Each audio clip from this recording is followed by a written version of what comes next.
Welcome to Flat Earth Debate Live. I'm your host, Nathan Oakley, and if you are new to this channel, or you've not done so already, then be sure to subscribe, hit the bell notification icon, and join button if you'd like to become a Nathan Oakley 1980 channel member and keep up to date with the Flat Earth Debate. If you would like to support the channel, there is a super chat that runs alongside each of these shows while they are live. There's also a PayPal, Patreon, and crypto link in the info box below the video. Also below this video, there is a link to get £50 for swapping your UK electricity supplier to Octopus Energy. Most importantly, if you'd like to join the discussion, simply mute the page you are currently watching, then click the link in the info box below this video to join the panel and express your views on the nature of Earth. If you do join, please don't swear. If you do, you'll be ejected, and if you are, please don't try to rejoin the stream using sock accounts. You'll be warmly welcomed back on the next stream. Please also share the show on social media. Sharing the show obviously increases the live audience, but this in turn increases the chances of a more diverse panel, so please share the show on Facebook and Twitter. One last time, if you're new to the channel or you've not done so already, then be sure to subscribe, hit the bell notification icon and join button to keep up to date with the Flat Earth Debate.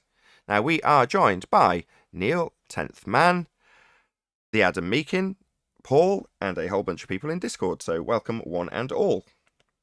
Greetings, Lovely everyone. day, lovely day. Good morning. We're also joined. Afternoon, Nate. I just want to confirm one thing. Good morning. That's red lorry, yellow lorry, red lorry, yellow lorry. That's beautiful. Sober as they come today. Hello. I couldn't do it last night. I generally couldn't get it out. My wife was in hysterics as soon as she joined. She was listening in the background over Discord, and she's just what's all that background noise? Is that Arwin? Yeah, she's just laughing her head off because the second you joined, she could just hear exactly what was going on. She's like, "He's sozzled, isn't he?" And I'm like, "Yeah, clearly." Yeah. I was on mute. Well spotted, Nate. Science is our friend. It's our buddy. Oh, cuddle it and tell it how much we love it. Yeah. Well, I was being sarcastic there, but but yes, probably a little overly emotional about how much I loved science. I love science. It's so great. I don't know what I'd do without it. I'd be so devastated if I lost it. You didn't get to the melancholy stage on the show, unfortunately. It would have been funny, but you didn't. Maybe afterwards. Right, can I get a hello from someone in Discord? Hey. Hello. Very good, very good. Good to have you. Thank you for saying hello. Let's do a bit of housekeeping. Any evidence of a physical geometric sphere edge horizon, formerly known as Earth curvature? Just Never. an apparent horizon, that's all. Not a physical geometric sphere edge, though, is it? It's apparent, i.e. appearing, but not actually. Exactly. Yeah. How about the horizon footage on the Mars landing? I didn't see any. I haven't seen the horizon footage in the Mars landing, but what I can say before I... It's a top-down shot, and at some point you think it's rotating off to the horizon, but then it doesn't really do that. So it's just a straight-down shot. You don't get to see the horizon. What movie are you talking about? I was about to say that. Where's Mars? In a sky vacuum, the light we identify here on the ground as Mars is claimed to be a rock in a sky vacuum at an astronomical distance away, based on an R value that's been debunked and an assumption made by Christian Huygens that Venus is the same size as Earth, so it could get scaling values to give them the distances in this sky vacuum they claim to have travelled to the rock they claim is there in the sky vacuum, which is in complete violation of the second law of thermodynamics. If they travelled through a sky vacuum to reach this claim to be rock in the sky called Mars, then we'd all be dead, because the gas we're breathing would fill that space. Space! How ironic they call the availability of volume that gas would fill, if it were real, space! A space for gas to fill. How ironic. Right, so where is it? I've heard it's somewhere in Canada. Who cares? Just a made-for-TV movie, and is definitely not taking place in a sky vacuum. There is a light called Mars. There's also lights called the ISS, Jupiter, various other little lights in the sky that we see doing little movements. However, they claim their lights, which they show on TV, are from a sky vacuum. And they claim their horizons, as you're asking about Mars horizons, have taken place in a second law of thermodynamics violation on a rock we see as a mere light in the sky. Well, hold on. I was told it's not a violation of the second law of thermodynamics up there. It applies down here. That's called special as far as pleading. the sky is, but not up there. That's called special It's pleading. different up there. Special pleading fallacy. How do we know? Because we have these things called laws of nature. And how nature behaves is described in these laws. Inviolable, it's what is always occurring. So to appeal to a place that violates that natural law and say, well, the natural law doesn't apply up there, is a special pleading fallacy.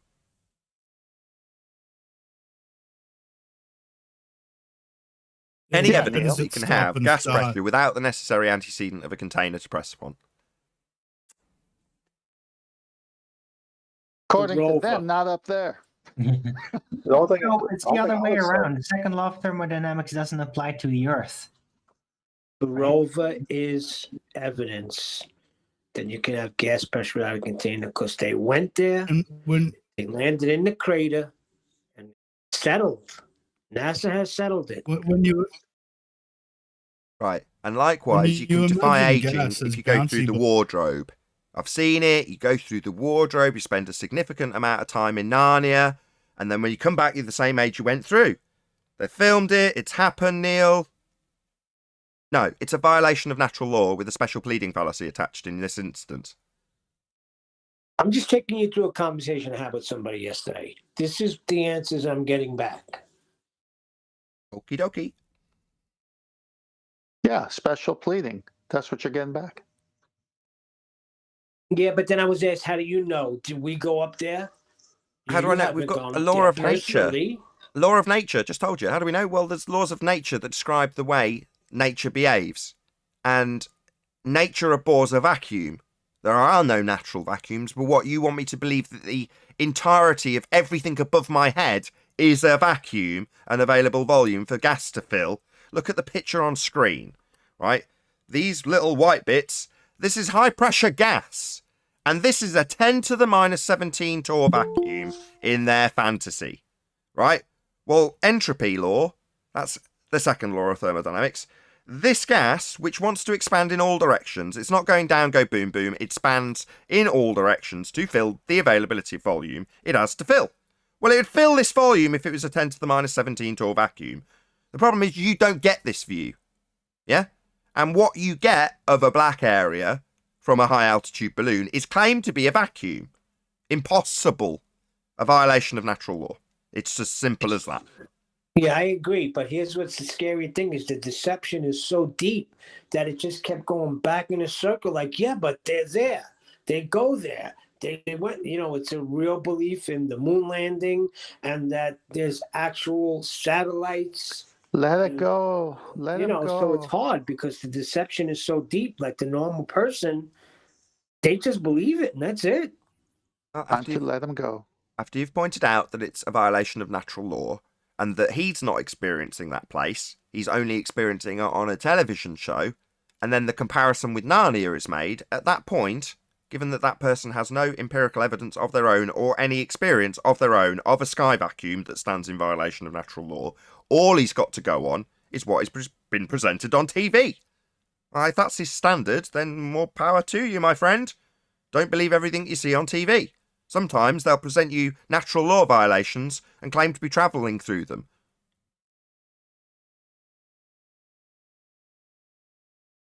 Any evidence of axial rotation of the Earth-based variety? Someone was trying to say something, Nathan. No, I apologize, Nathan. I didn't mean to talk over you, but they would have to prove that natural laws don't work up there. But they're not doing that. Up where?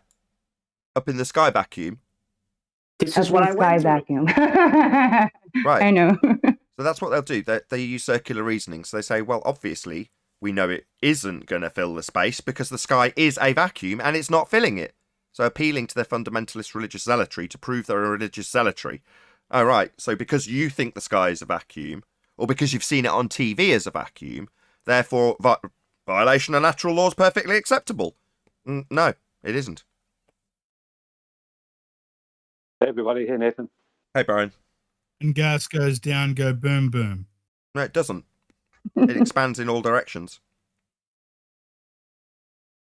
It But has a Roland said bias you won't towards see it down. from that perception. No, there is no bias You know, towards down. because it has perspective. weight. There's no bias towards down, otherwise there wouldn't be any air up in the sky at all. It's not biased Oh, so down. you're saying Gus doesn't have weight? It expands in all directions. If you That's try what and I pour hear. steam onto a scale, what do you think's going to happen? It was Nothing. Moves away from the scale? there was a little point in Arwin's chat earlier, Nathan, on this along these lines, and it relates again to lack of understanding of gas behaviour in a certainly in a dynamic system, which we would describe ourselves in.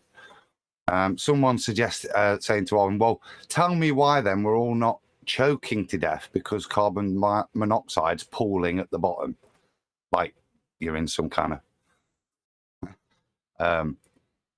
contained kitchen with a gas leak." It goes to demonstrate that people are still imagineering these molecules behaving like they're in Anthony's liquid density column, that they're going to order themselves in some form of it's not. It's dynamic, and each individual molecule is acting individually. There is no carbon dioxide pool of it acting as carbon dioxide, or no separate carbon monoxide. We've just got this admixture of all of them acting independently. Now that may lead to certain probabilities, certain things, but each molecule is acting on its own. It's very unlike, there's no link between one carbon monoxide molecule and another. Yeah, no link, because they're not linked. They're unbonded. There's gaps between them. So one happy gas molecule moving around in its merry way just moves through the gaps. If it happens to collide with another one, elastic collision, doesn't lose any energy, changes direction and finds a new gap to go through, path of least resistance. That's it. Well, there's nothing stopping it getting in between. So the oxygen, in the case of Anthony's example originally, with the carbon dioxide layer, well, the air can get in between the gaps. And that's exactly what happens. So you don't end up with a pool of it. It's the same even when they do the sulfur hexafluoride, and they, I mean, the trouble with that is you start with a fake synthetic concentration of this stuff, whether you're putting it in a fish tank or whatever. But as soon as that gas has the opportunity to interact with its environment, then it acts like gas. Now, it might be a bit slower because they are slow molecules. They're big, chunky molecules, so they'll be moving a lot slower than an oxygen or something like that. But they still follow the same laws, and hence why it doesn't stay in that fish tank. It will behave. Each individual molecule will eventually find a path out of there. There might be 1 hour, 2 hours later that's still running around because of the randomness of the collisions, that for some reason it keeps knocking on another molecule and being sent back down to the fish tank. So there might still be some in there, but eventually it all goes. But it goes on an individual molecule basis on each one's path. So, Adam, you're basically reminding me of a childhood story about the tortoise and the hare. The tortoise eventually gets there. Well, in this case, yeah. I mean, if you think about gas, they're distributed normally. So even though you'd say the average is 500, some will be 750, some will be 350, etc. And it's a bit like, I was talking about this with John D in the week. It's a bit like cooling, because you've got a lot more and they're going a lot faster. They've got a lot more.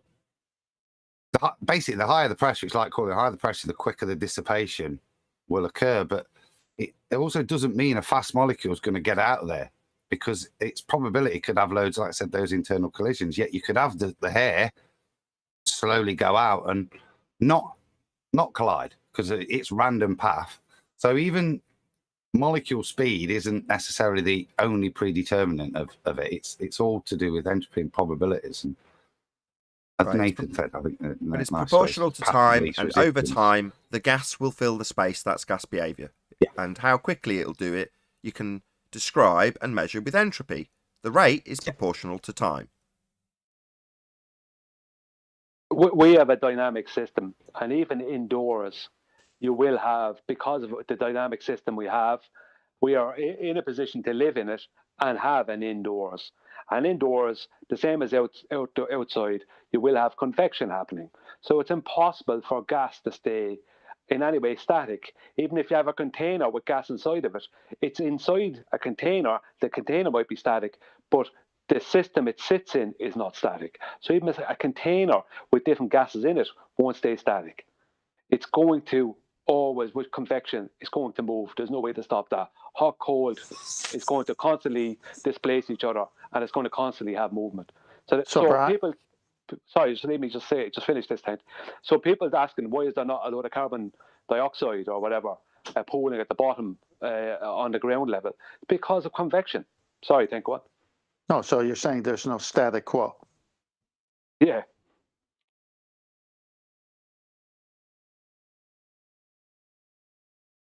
Any more on the gas filling space if it was real?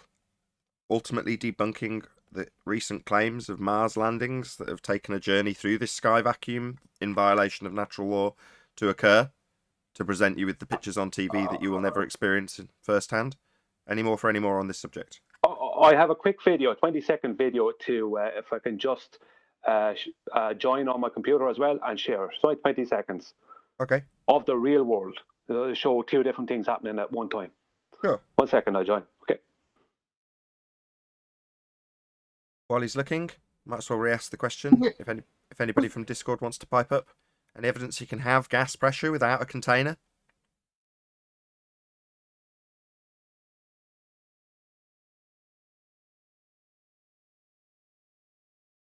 No? Nope. All the examples is with a container.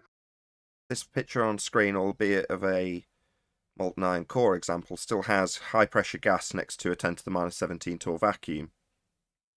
Claim of a sphere Earth in a vacuum is fake. It's a complete lie. We wouldn't have any gas to breathe. We'd all be dead. This area here of extreme low pressure, aka vacuum, would be an area this gas that expands in all direction would want to fill. Right, Brian. Okay, Nathan, 1 second now. I took this up the mountains there the other day. This is a 20-second video, and it will show water going down while gas that is condensing up at the top of the mountain, not going down. It's actually still going up. So can you see this? I can. Okay. Not quite. Here we have water going down, and up here we have gas that is condensing into clouds, but it's not going down because it hasn't condensed to the point of all the bonds taking hold. So it's actually still not going down. Some of it is still going up. That's reality. Yep. And people might go, why are you showing us that? We know that. But it seems a lot of people don't. Yeah, they think gas go down, go boom, boom. That this gas on its way up is actually subject to a downward vector, a calculable downward vector. And then when we ask for an example, well, what would demonstrate this? What would depict this? Well, let's show you a picture of some gas bouncy balls. Imagine they're like gas. Watch them go down. Well, the gas that has just been shown didn't behave like that in the slightest. No, it was still subject to down. It was going up, but it is actually down. You just don't understand. That's what we get.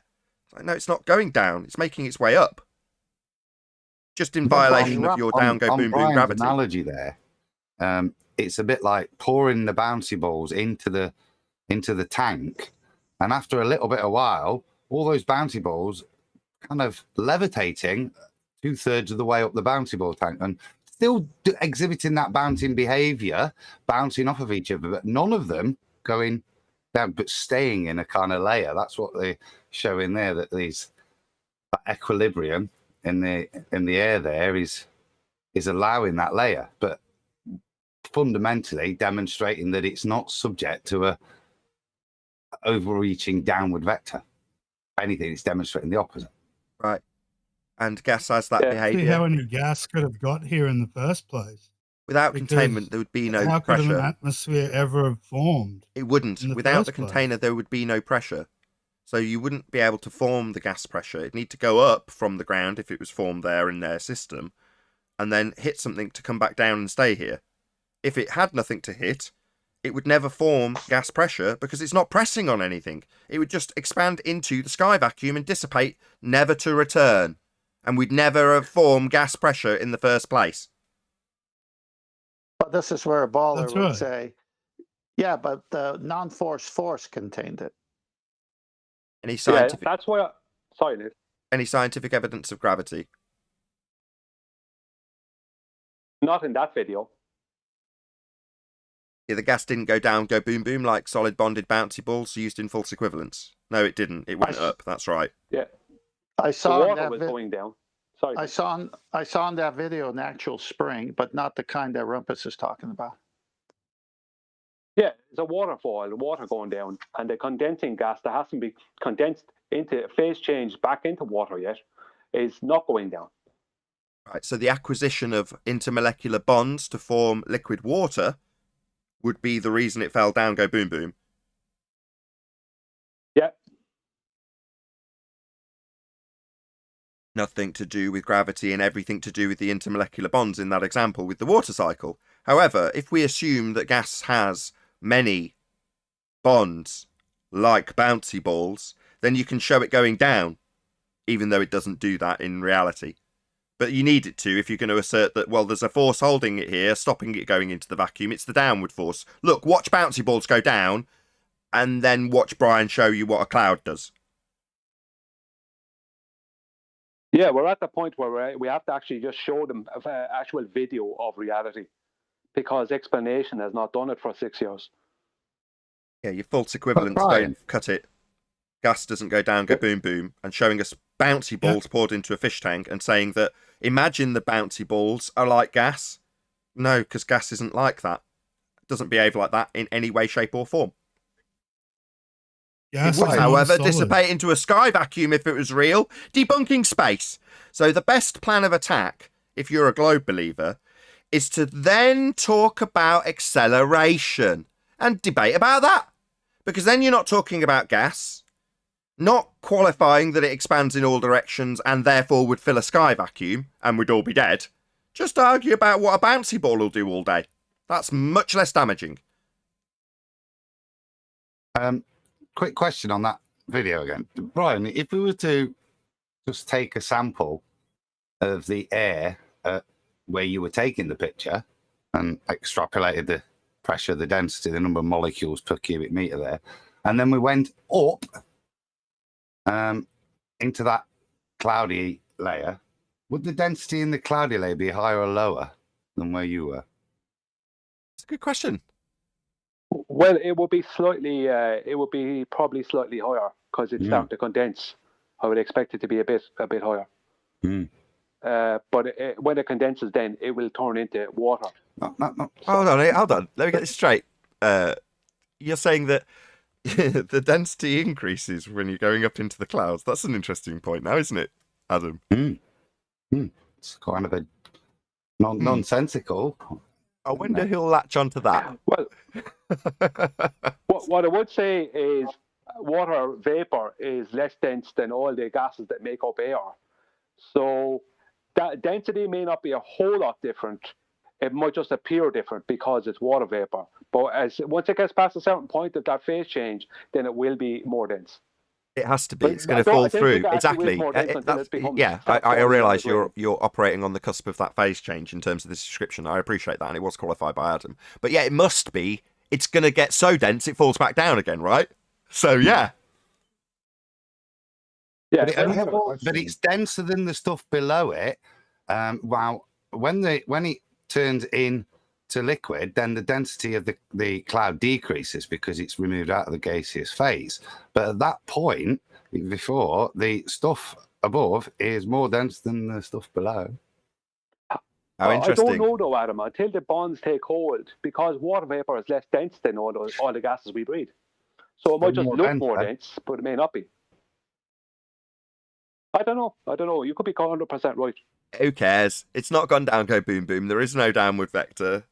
The bonds, in terms of the intermolecular transition, the phase change, is what causes it to go down, go boom boom. This is annihilating the assertion that we have a gravity force and that we can assume that things going up are going down. It's like the most blatant doublespeak we've had to date on the debate. It's going up. No, think of it as going down. It's like, whoa, man. If you're watching this and you're on the globe side, I'd be shuddering. I have a question for the Go ahead, globe Paul. or anybody on the panel. Go ahead. Can you have acceleration without a force?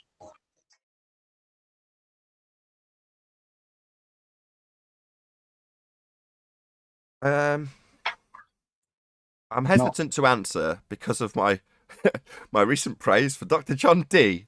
So I'm going to keep my mouth shut. My Well, answer would be not in Isn't that Newtonian often what they mechanics. describe as a Good answer. force? Hold on. Sorry, Rams. Can you repeat that, Adam? That was a good answer. Not in Newtonian mechanics. Good answer. There you go, Paul. Okay, so I would like how to does say something something move after without Ram. something acting upon it? Well, How does I would the say something moon after move with Ram. nothing Ram was acting gonna say upon it? something, yeah. I don't know. I don't know what the moon is. I don't know why it's moving. You Back can to my- have acceleration without a force if you want to. Relative density is acceleration without a force. Is it not?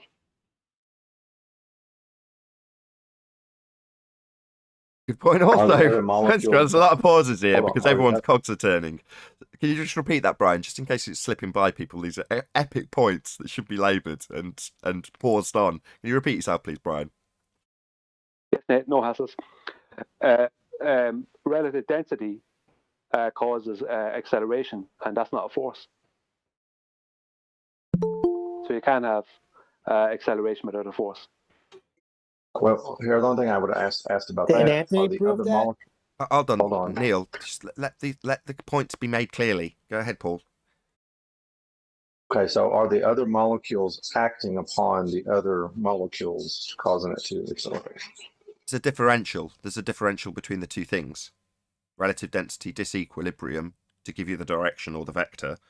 But there's a difference. There's a differential that's causing that, as opposed to a force.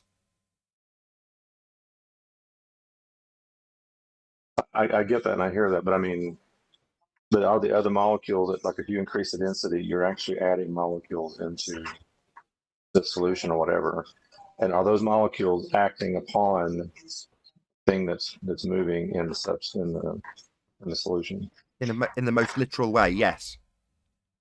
They're causing it to become or to be forced into disequilibrium. So yes. So technically, you could say the force of the other molecules are causing the acceleration of the object in the solution. I did. That's exactly what I said. I deliberately and intentionally included the word force for the purposes of your yes. Okay. Yes. So there is a force. So there is a force involved. In It can be causing acceleration. it can be described that way. Yeah, you remember relative density has both down and up vector, and it also has down and up vector. Come on, Paul. No, that's it. I mean, if you've got an answer, that's great. I'd like to hear what the ballers have to say. It's Have you just a been question. keeping up to date with Dr. John Dee's recent videos? He's done a series of 4 videos about this very subject. Have you seen them, Paul? I have not. If you I could drop them in the strongly master advise- meeting, I will watch them. Dedicate a couple. They're about 20 minutes each. So if you've got an hour or so spare, dedicate a bit of time, stick them on in the background. It'll be very eye-opening. And maybe Adam can comment on this.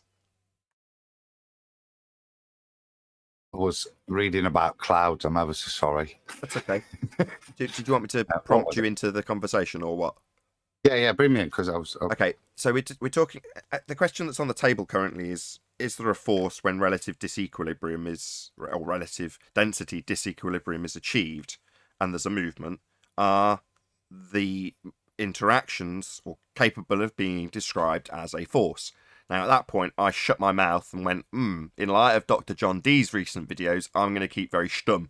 So maybe now that we've reached the point where I have, for Paul's example, I've said that in the most literal way, when you increase the density, it forces the item that you're observing out of equilibrium. So I've intentionally used the word force, but now I'm hoping you can comment on that. We'll see. We'll see where this goes. I think if I'm going to use the term force, and something's making the things reorientate. So for me, I'm happy to use the term force. Something has forced it there. In this case, in terms of when we're looking at ordering and in density, then really the forces you would attribute to that would be intermolecular forces. So the alignment of the molecules, how the what's the word? Stoichiometry, I think. It's the construction of the molecules and their charges and that force them to align, and how. So it would be that intermolecular forces for me. Okay. Well, I'm sorry to interrupt you, Adam. I'm going to read out a comment. Just to disagree with you because of a comment we got earlier, and we'll see if you agree with it. It's from Evan. Scroll up and find it. Evan 5935. There we go. Got it. Even if it did pool, now it in this example that he's talking about is gas. Okay, Adam? It's not a static system we live in. So whereas it might pool in a container on Earth, we have wind, movement, consistent gas generation, so it would be moved, used, etc. Now, the reason I'm reading out Evan's comment is because he is alluding to a static system with gas creating a density gradient, i.e. the most dense gases being at the bottom. You can't have a static system with gas. It's not static by the very nature of the fact that it's gas. I love having Adam on. It's so concise. Indeed. And why would that be? We covered this earlier. Because it's gas. So by definition of gas behavior, we have individual molecules regulated their speed by PV equals nRT. So the conditions, but each molecule is acting on its own. The only way you can analogize it is to pressurize it so that you will get pooling there because you're getting phase change. But if you've just got the gases, then they're under standard conditions, they'll just keep moving based on PV equals nRT. Each one will have a different speed, but they'll just keep doing that, exhibiting gas behavior. If it's like your balloon, so in other words, your balloon doesn't pool at the bottom, however long it deflates because of entropy, because of gas loss. But you don't see the molecule slow down unless you reduce its temperature. Right. So in other words, when you have the intermolecular bonds, it's something that can stop either something that's in disequilibrium, a different material, or the same material, if it happens to be in a gaseous state where it comes across this loosely bonded liquid state, it can't get through anymore. There's no gap. Yeah. So when I was a little off there. When I was talking about those intermolecular forces, I am talking with regards to solids and particularly liquids there where you see it play out more. When you're talking in terms of gases, then they're not acting like that. They're colliding and disappearing again. They're not subject to their behavior being, because they're not close together. They don't have to behave because they're squished together like in a liquid or solid.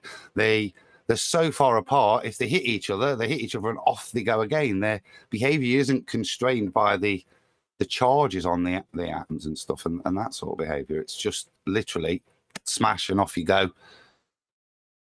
Your next collision, but you just keep going and going and going. I would have something to say on that, though. Kind of a little bit in line with what Evan wrote. Convection will change the density of the gas.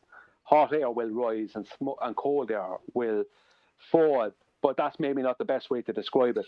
Hot and cold air will displace each other. Yeah. This is where you get into fluid dynamics. Hold on. Talking about there is a pocket of air that is heated.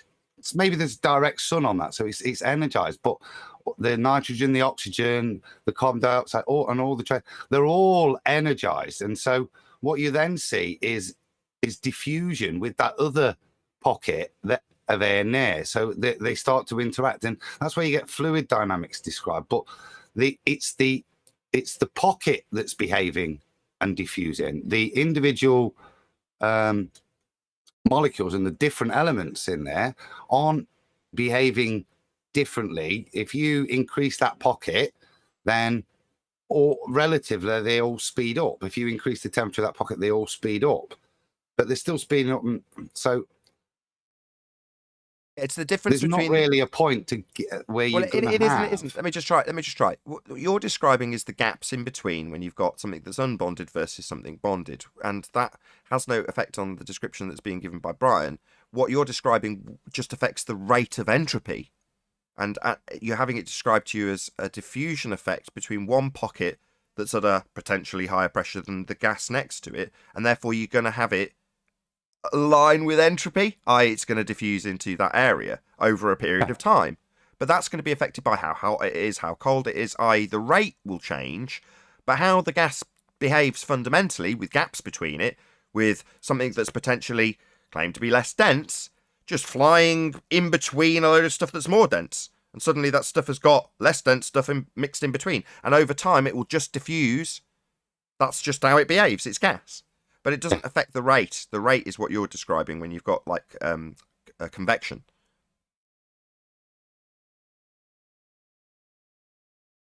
Yeah. I suppose simply I'm saying that the things that are being postulated there, they do affect it, but they don't change its fundamental behavior. That fundamentalness, all you're doing is agitating more. Yeah, that's all you're doing is just agitating the same system, but the system's still behaving fundamentally the same way. So if you didn't agitate and you just maintain the same, you're not going to get, for me, you'd need a long time, and it'd be probability based on particle speed and collisions, but you're not going to get ordering, to me, of any significance if the containment is just gas. You don't get ordering in a balloon when you're blowing it. You know what I mean? You blow a balloon up, you don't get ordering of the gas. The gas just continues to behave. Now that will be made worse, so that there's absolutely complete randomness by things like winds and the sun when it then puts and creates higher energy systems that then will diffuse into lower energy systems and so on and so forth. So that I think the way me and John D talked about it, the way is, I said to him, are you basically trying to describe the sun as a big thermal spoon?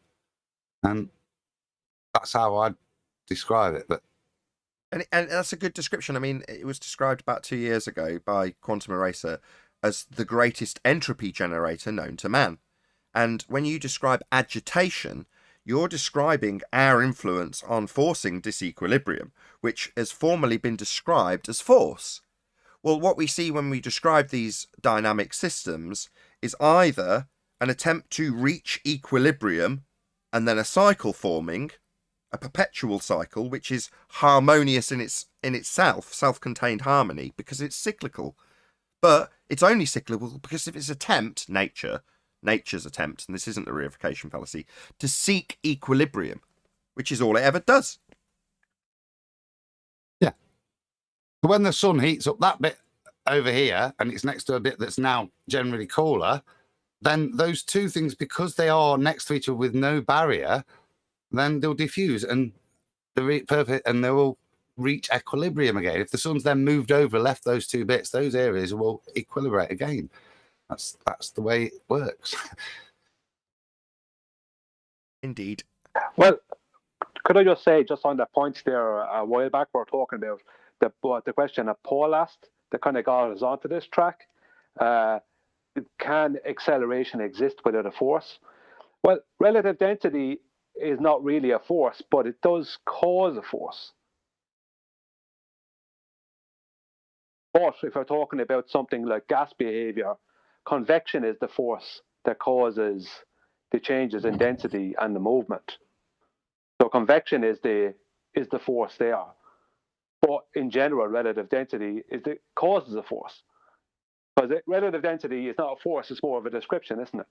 Rather than you're describing what happens due to density changes in accordance with the medium. Would you agree or disagree? Could I ask Adam a question? I suppose so. Adam, you mentioned about 3 minutes ago, that you can work out the velocity of gas molecules from PV is equal to nRT. Would you like to describe how you can do that? No, I didn't say you could describe. I said the gas molecules are normally distributed. So when you look at the gas molecule, it's not like every single one's going 500 miles an hour.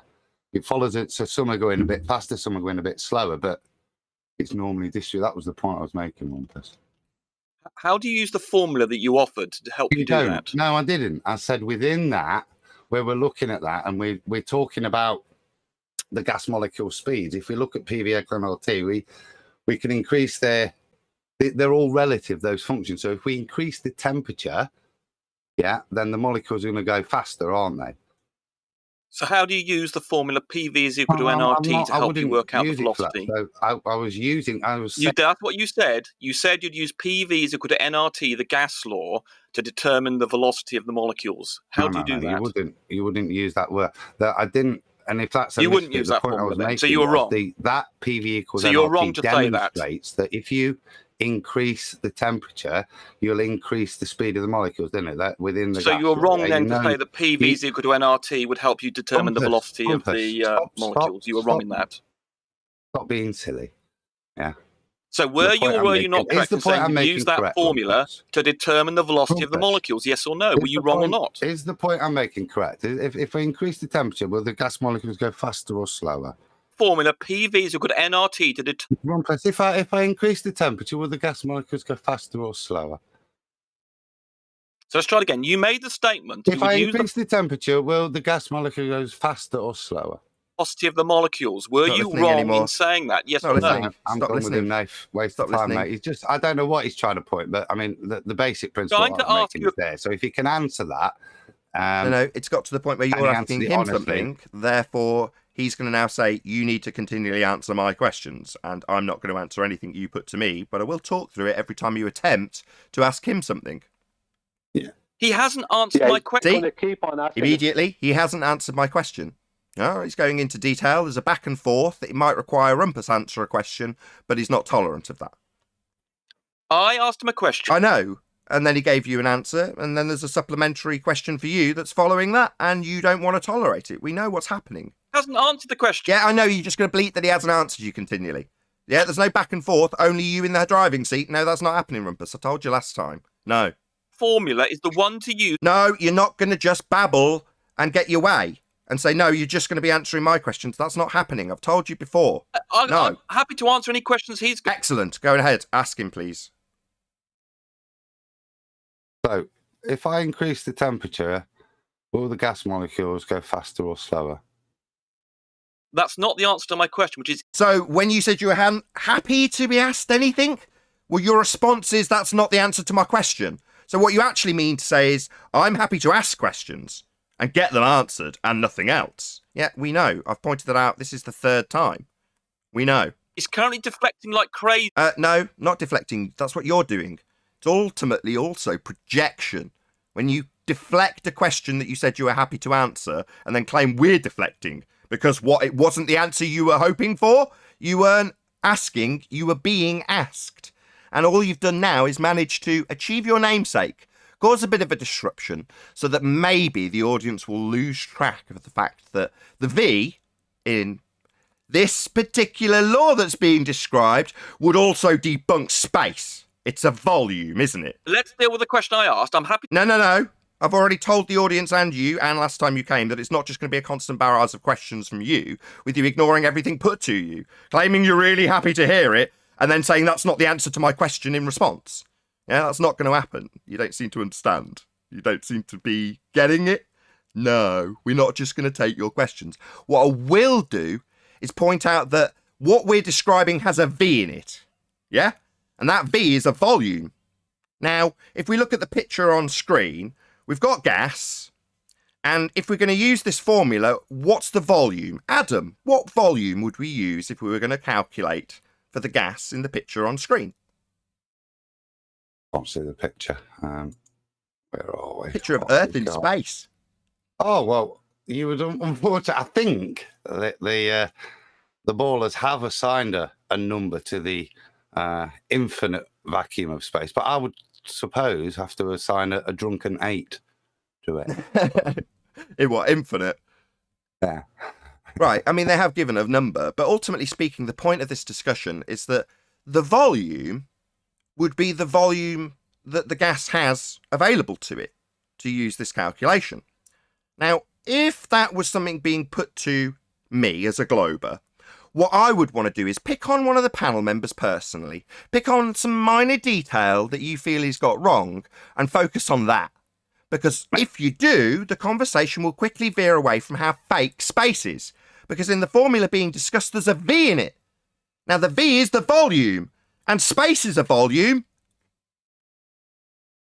I'll just quickly address that. You muted me, so I didn't hear what you said. Just getting at now. He's on about the root mean square velocities, which you still have to use the gas formula T, etc., etc. But if you want, as I said, it's normally distributed.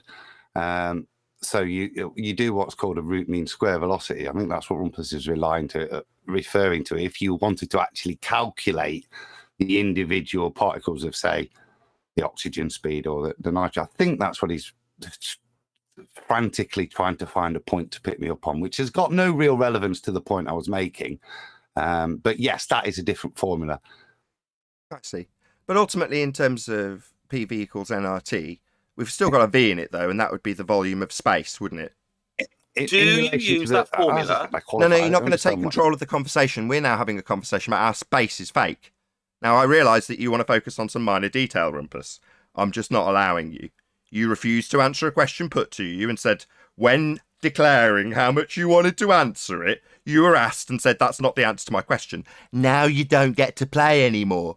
You can bleat about how you're getting muted when I'm having to shut your line down because you're interrupting Adam. Maybe bleat that you can't hear while you interrupt what's being said. Yeah, no, that's not happening. We're just discussing how fake space is and how gas law debunks it. Now, attempting to talk through every word of that, it's not going to work either. You can bleat about how the show's formatted. I don't care. Go ahead, Adam. V, right? V would be the volume of space and gas would be filling it in line with that law, wouldn't it? Yeah, be a very big number. Yeah, a huge Could volume. I make a suggestion? Go on. To leave Rumpus answer his own question, as that's what he wants to do anyway.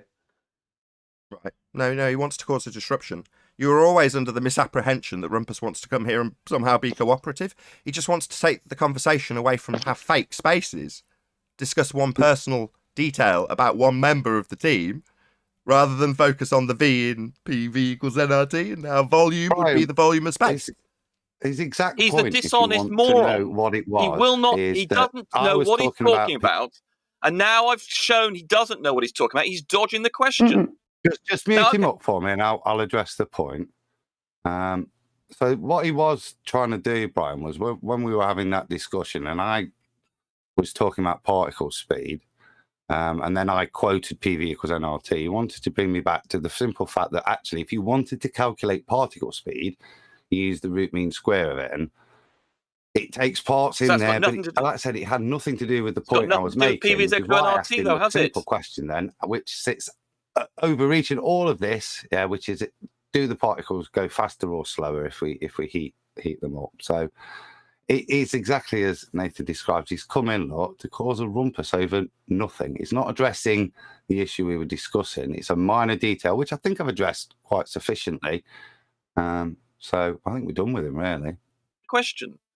Yeah, and he's still not. We discussed it with constant fundy interruption from you so that we couldn't nicely summarise the obfuscation tactic that you've used, the personal attack that you're employing, and the obfuscation from the overall point that's being discussed, and that would be how fake space is. Now, you've brought in a, problem with PV equals nRT? And we're saying, well, V is a volume. Now, according to the rhetoric of Globe Earth, this area on screen, this black bit, is space. That's a volume. Well, according to that law, the gas beneath it would be filling it rapidly because it's claimed to be 10 to the minus 17 torr, and your calculation that somehow you've got an issue personally with Adam over debunks space. And that's all I'm interested in. Now, you don't have to address it. You can try and talk through it continually, maybe attempt desperately and feebly to get it back onto some personal issue you've got about something Adam said that you want to misconstrue to take us away from how fake space is. But that's what the debate's about, how fake space is. And that V debunks space. You don't have to like it. You can rumpus all day. We don't care.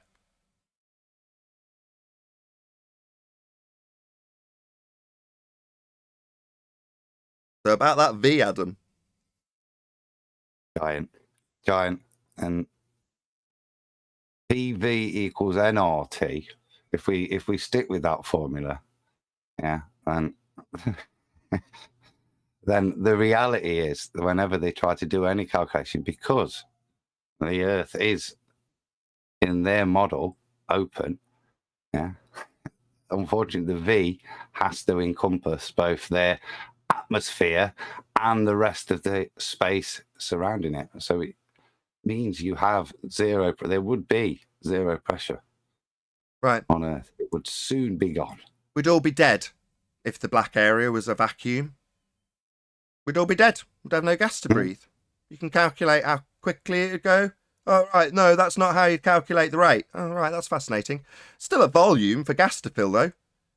Contrary to this minor point that you wanted to quibble over, the V is still the volume that we'd be calculating, and the volume doesn't go up to the Kármán line, as they assert. They arbitrarily assign a line, don't they, Adam, at the Kármán line?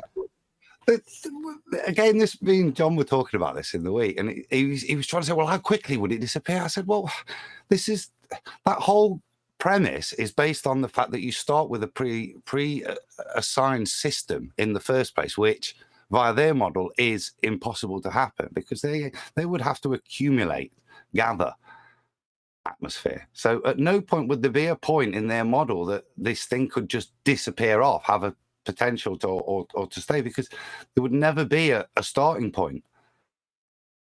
Right. Even if we had, for whatever reason, we gave the production at ground level, then any gas particle that has any upward vector, it has nothing to interfere with it. It's a bit like the Kármán line. There's nothing to interfere with it. So any particle with an away vector or a vector towards the vacuum never comes back. It's gone. So the only alternative is the rate of production is so high. That is what maintains it. But that, again, is contradictory in their model. They claim only a slight loss. Right. I'd ask Rams to join in because that was initially his point. But the idea behind Rumpus's presence is to disrupt a conversation like this that's nice and calm and concise about how the gas wouldn't develop in the first instance. Because how would you calculate it? Well, you'd have to have a massive amount of it to overcome the V. In other words, the gas would have to fill the whole of space to eventually develop pressure, right? Now, in their model, where they have space sky vacuums, they don't do that. They just arbitrarily assign a line called the Kármán line and say, well, that's the amount of space that the gas has got to fill. We'll use that as our V. Right, Adam? Yeah. But we could just focus on that. I might have misspoken and not necessarily stated something that I did know correctly anyway, and completely go off topic, instead of pointing out that all of this gas laws that Rumpus is so keen to talk about disprove the fact that his model could ever exist. Yeah, but Adam, we were conversating. He didn't come into conversation or debate. He came into attack, and that's the difference. Well, that's what I was saying. It was exactly that. Look where it went. We were talking about what it is, but instead we want to talk about the correct Hey, Rumpus, formula. have you ever been wrong with anything you've ever said? Because I know for a fact you have. Have you ever been wrong? It's very, very, very, very unusual. Oh, very, very, very, very. Let me say it about 20 more times for you, because that's what you do. Very, very, very, very annoying that you want to call people out when honey. Yeah, so that's what he wants to achieve. He wants to rile a few people on the panel up so that, you know, the discussion goes his way and very much away from fake space. And the V being the volume that you'd calculate, the initial gas pressure that would never develop. If there was an infinite sky vacuum, we'd never achieve gas pressure in the first place. But if that nice, calm conversation can turn into, look how angry Nathan gets when I completely obfuscate this fake space point that's being made by causing a row in the Discord server. Adam. No row, just play some of his clips. Muted. Let him hear how stupid he sounds. We're just muted here. So no, you're just spiraling, Rumpus. That's all you're doing. You're spiraling right now. I just wanted an answer to my question. I don't. Yeah. You wanted to take control of the conversation and get an answer to your question. When we're talking about something that you've brought up, in this case, the V in PV equals nRT, you've got a problem. The V is space. No, we don't. Not at all. Where'd you get the V? No problem whatsoever. Okay. Earth is a sphere. Where'd you get the V? There is no fixed volume for the atmosphere. Well, in PV equals nRT, it's got a V. So where'd you get it? That equation does not apply to the atmosphere because there's no... Sorry, the equation doesn't apply to the air we're breathing. This is a law of nature. Why would you say it doesn't apply to air? That seems very peculiar. I mean, that's all I need from him, really. What have you got to say on this, Adam? He's saying it doesn't apply to the air. Why would he say that? No, I don't know. Once again, the only thing you can know is that because if you did apply it to the air, then it destroys his model, doesn't it? Right. So we do have air, and we do have gas law describing how it behaves. But if we're going to beg the question of a sphere air, that's atmosphere, sphere air, then this doesn't apply. No, it just annihilates the claim that we've got sphere-shaped air in a sky vacuum. It just annihilates that. You know, the only thing I would do if I was a fundy having this put to him is I'd talk through every single word of it. It's a debating channel, supposedly. Please, so now he's talking about baking channels. Literally a complete red herring obfuscation, while I concisely pointed out that the V debunks space, because that's the volume. When I say, where'd you get a V for your atmosphere? He says, atmosphere doesn't need a V, this doesn't apply. No, it just debunks space, because you've got sphere-shaped air in a vacuum, and that hasn't got this equation even being applicable. So you're telling me that this that you've quibbled with over with Adam, you can't even apply to your model? It's true. If you don't like it, go. I know it's caused disruption, so no discussion anymore. If you're a fundy and you want to bleat about Rumpus's behaviour, no discussion anymore. I was responding to him. He said it's not applicable. I'm trying to keep us on track. And so you're telling me that this isn't even applicable to atmosphere? Wow, how deeply devastating. Not even applicable, Adam. Can't even apply this to atmosphere. Did you know that? Oh, why would you want to calculate the speed of these things then, if you can't even apply it to your model? I mean, I suppose I understand why you wouldn't want to, because you... He's just going to talk through you, Adam, complaining about being muted, it seems. Yeah? You're going to pick up on how he's quibbled over this particular issue, and he doesn't want to listen. Maybe when he's interrupted it enough, he can then bleat that he didn't hear while his constant interruptions were going on. Yeah, feel free to attempt to continue, Adam. I could try, but is he on? I'm here. I'm unmuted, presumably. Actually, Rumpus, you made it where I don't even understand the question anymore, because this is what you do. You're derailing the whole conversation, and you're talking even over me because... Yeah. That's what he needs to do. Feel free to continue, Adam. We'll illustrate to our audience how space is fake nice and calmly, while Rumpus causes his little disruption in the Discord server, shutting down Discord, but not this conversation. I think we just point out that what Rumpus did was to come in and, instead of address the point that we were talking about, that with regards to their model, the vacuum of space means their V has to be infinite or assigned to such a large number. And the consequences of that is for Rumpus to say that, unfortunately, this natural law that he so desperately wants to pick me up on in my understanding has now been shown to be completely irrelevant to his model, because he's just demonstrated you don't need a V in PV equals nRT when you're discussing the atmosphere. That's Atmospheres right. don't have a V. That's right. According to Rumpus, this law doesn't even apply to your fundamentalist religious sphere Earth belief. And its sphere-shaped air law doesn't even apply. With that, I'll say a huge, massive, enormous thank you first and foremost to both Discord and G+ panels for making today's live show possible. If you are watching this on either Nathan Oakley 1980 or Nathan Oakley premiering streams, then stay tuned, as there will be an after show to follow. I've been Nathan Oakley, and I'll see you all in the next video.